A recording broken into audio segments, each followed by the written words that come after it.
Labadiena.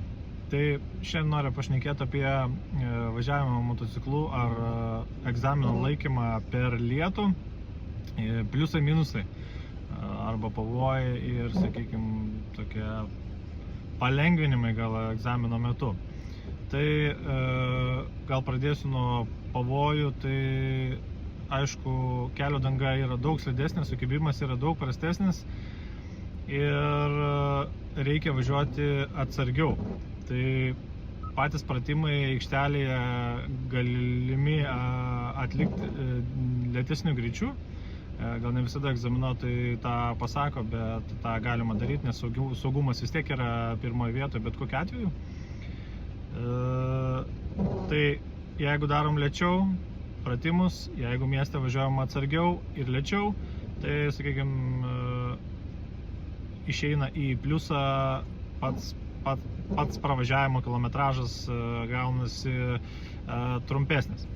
Tai saugumas vis tiek yra numeris vienas ir saugomės slidžios kelio dangos, prasto sukibimo, mažinam greitį.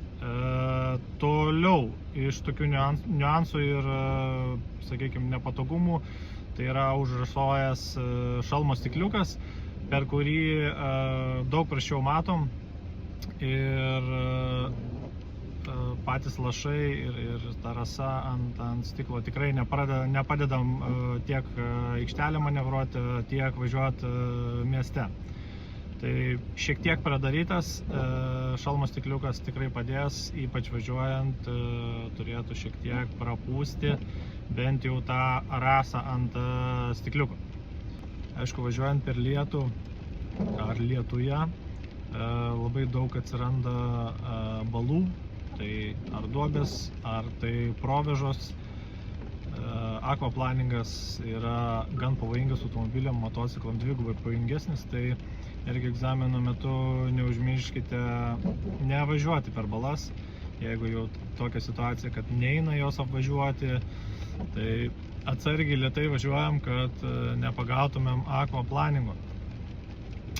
Sėkmės egzamine silpnesniem arba lėčiau važiuojantiem